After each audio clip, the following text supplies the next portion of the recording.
Tengo el gusto de presentar a nuestra siguiente ponente. Ella es Lisa María Sánchez, es maestra en Gestión y Gobernanza Pública por la London School of Economics y licenciada en Relaciones Internacionales por el Tecnológico de Monterrey y el Instituto de Estudios Políticos de París.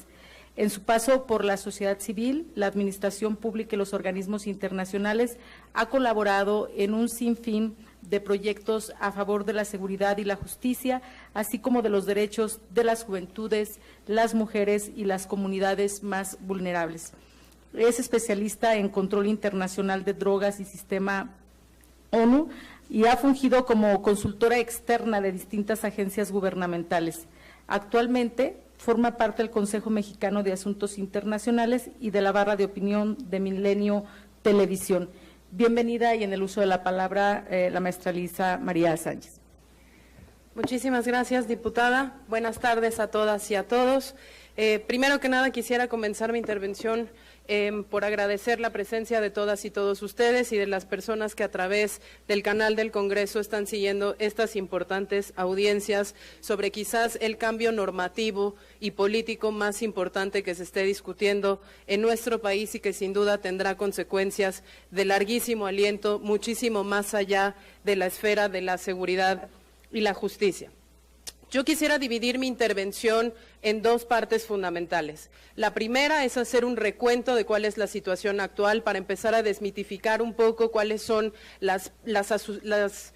aseveraciones que se hacen para soportar la necesidad de aprobar y aprobar en fast track un dictamen sobre Guardia Nacional. Y ahí hay tres elementos fundamentales que me gustaría que reflexionáramos de manera conjunta, porque parecería sobre todo que en el discurso público estamos convenciendo a la ciudadanía de que única y exclusivamente la creación de una Guardia Nacional nos sacará del marasmo de violencia e inseguridad que vivimos, y creo que eso con las ponencias de nuestros expertos y expertas de la mañana quedó claro que no necesariamente sucederá.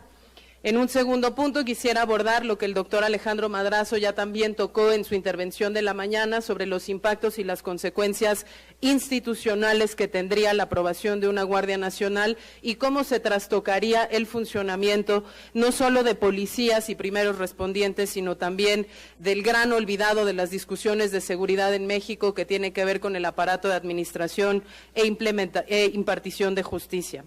Y en un tercer nivel, quisiera entrar pues directamente en cuestionar y darles un poco de cifras y de datos duros sobre si realmente hay una relación de causalidad o se puede argumentar que a partir de la presencia de tropas militares o de efectivos militares y de su despliegue territorial podemos hablar de una mejor condición de seguridad, una menor victimización, una menor percepción de inseguridad por parte de la ciudadanía y una menor violencia. Y en una segunda etapa quisiera compartir con ustedes algunas reflexiones de lo que se ha discutido aquí como evidencia, como características de la corporación que se pretende aprobar o crear a partir de este dictamen y cuáles serían nuestras propuestas en materia de desarrollo policial y de desarrollo del aparato de administración y procuración de justicia. Empiezo entonces por el primer punto. ¿Cuál es el diagnóstico o cómo se nos ha dicho que está México hoy en día en materia de seguridad, violencia y victimización? Vemos desde hace 12 años el continuo despliegue de efectivos militares que desde 2006 y de ahí la experiencia que yo puedo compartir con ustedes empíricamente del análisis de la política de guerra contra las drogas y sobre todo de la experiencia empírica de haber durante 7 años monitoreado las agencias del Ministerio Público. Hemos vivido un incremento notable en el número de soldados desplegados en operaciones contra el narcotráfico y el crimen organizado. Hemos visto que los operativos federales, la mayoría con participación militar, han aumentado significativamente, abarcando prácticamente todas las entidades federativas, salvo una hacia el final del último sexenio, y que el número de soldados desplegados ha crecido sistemáticamente, no solo en el 70% hasta 2011, sino aún más a partir de esa fecha, alcanzando en promedio más de los 52,000 soldados desplegados diariamente a lo largo y ancho del territorio nacional. La expansión de esa presencia permanente del Ejército en tareas de seguridad pública también se refleja en el incremento de las bases de operaciones mixtas, que son las estructuras permanentes donde las fuerzas federales se coordinan con las autoridades estatales y municipales para realizar labores inconstitucionales, como lo mencionó ya la Suprema Corte de Justicia el año pasado, en tareas de seguridad pública.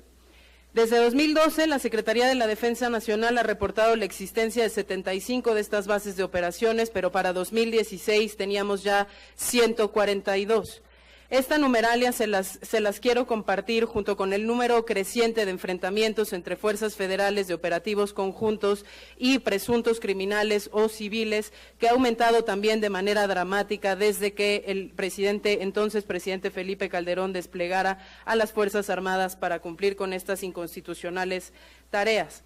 La razón por la cual yo comparto estos datos con ustedes de sostenido crecimiento de la presencia militar es para desmitificar la premisa básica sobre la que descansa la urgencia de crear la Guardia Nacional, y es que a un mayor despliegue y ocupación territorial corresponderá un mayor grado de pacificación y una menor incidencia delictiva o victimización de la sociedad que se asume en un estado de indefensión.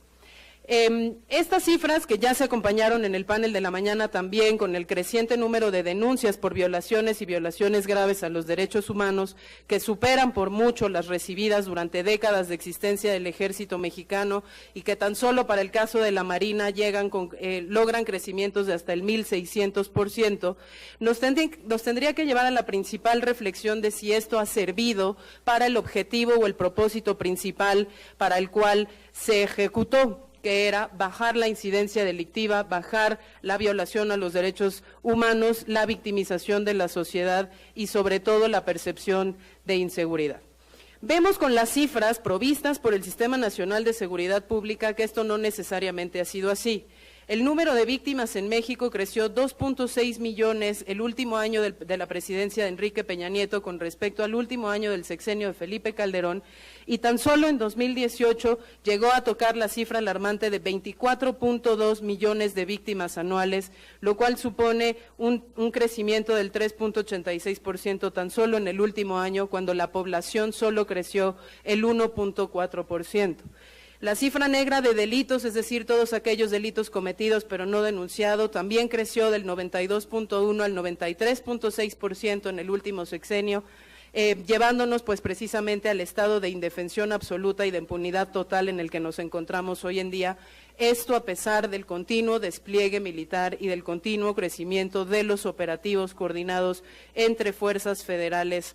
sin hablar de la debilidad institucional que esto ha causado en las policías municipales y estatales, llevando a la población precisamente a ese estado de indefensión que hoy se clama como principal argumento para justificar este cambio. Quisiera darles únicamente algunos números sobre los delitos que México Unido contra la Delincuencia atiende de manera directa a través de su programa de atención a víctimas.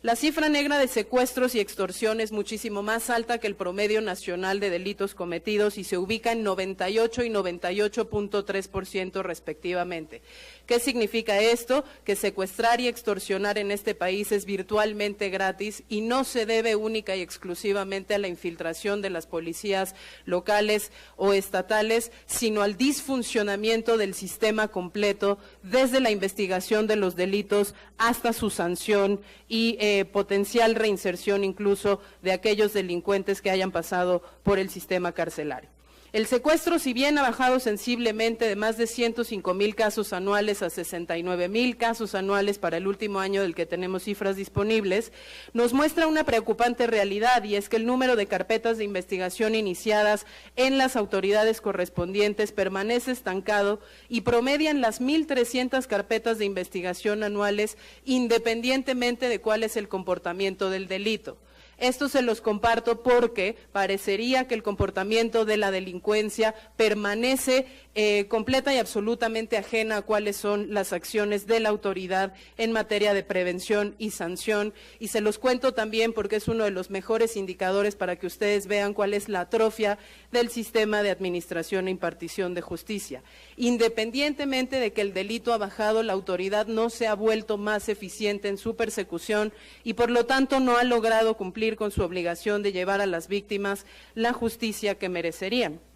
El homicidio cerró al alza. No hay nadie que no sepa en este país que 2018 fue el año más violento del que tenemos registro desde que los homicidios se miden sistemáticamente y virtualmente ningún caso se resuelve. De cada 100 homicidios indagados por las procuradurías locales se dicta sentencia únicamente en 5 de ellos, mientras que a nivel federal la PGR, pronto Fiscalía, solo logra 0.5 sentencias por cada 100 asesinatos.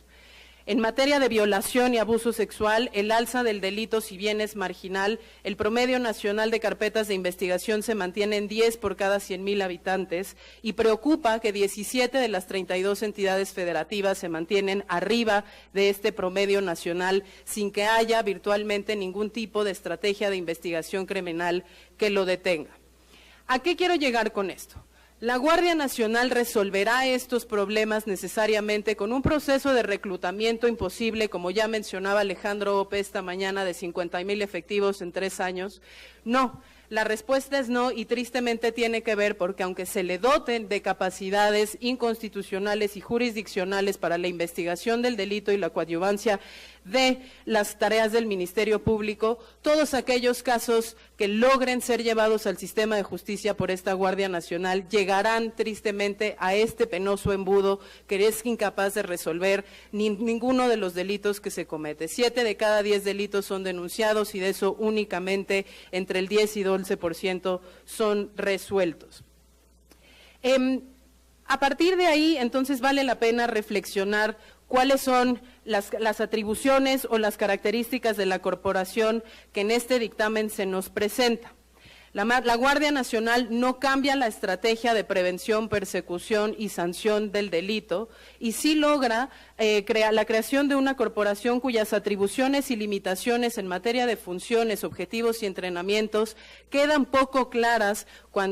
si le queremos dar el beneficio de la duda, cuando no en realidad quedan perfectamente enmarcadas en una lógica militarista que, como vimos con la evidencia, no necesariamente ha servido para bajar ni los números de victimización ni la incidencia delictiva y sí ha servido para incrementar la violencia, particularmente la violencia letal ejercida desde el Estado cuando se suceden los enfrentamientos entre civiles y corporaciones federales. Esa misma corporación que se pretende crear con el dictamen que se discute en este recinto legislativo tiene profundos problemas logísticos que también se mencionaron esta mañana y tienen que ver con los mandos y las adscripciones, la falta de subordinación efectiva al mando civil, los reclutamientos imposibles que se plantean, incluso saltando los requisitos tradicionales de la seguridad pública como los controles de confianza y las evaluaciones de desempeño y las obligaciones de transparencia propias a las autoridades civiles.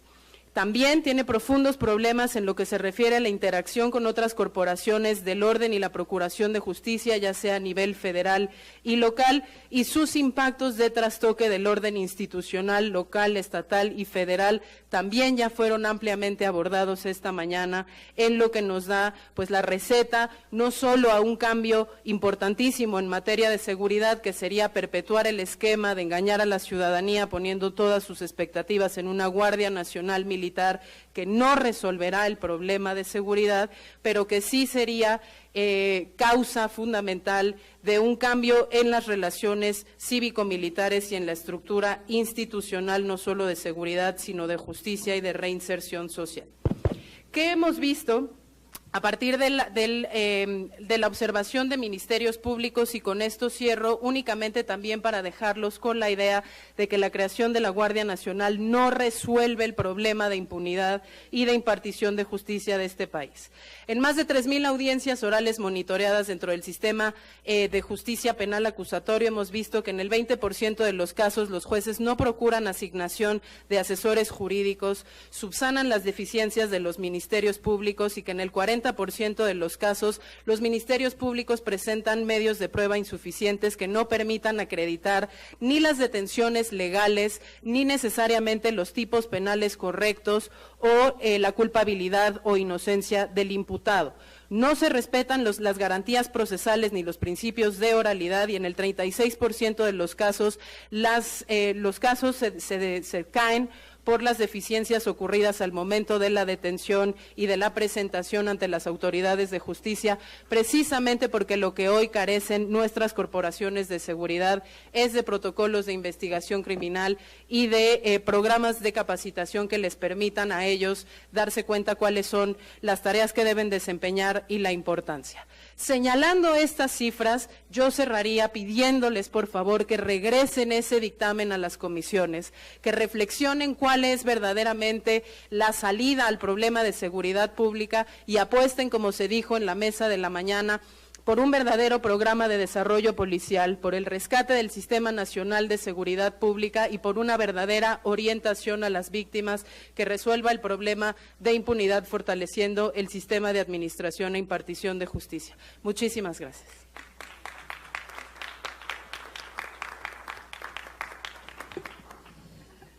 Muchas gracias, Lisa Sánchez, directora general de México Unido contra la Delincuencia.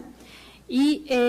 ahora quiero anunciar un pequeño cambio en el programa petición.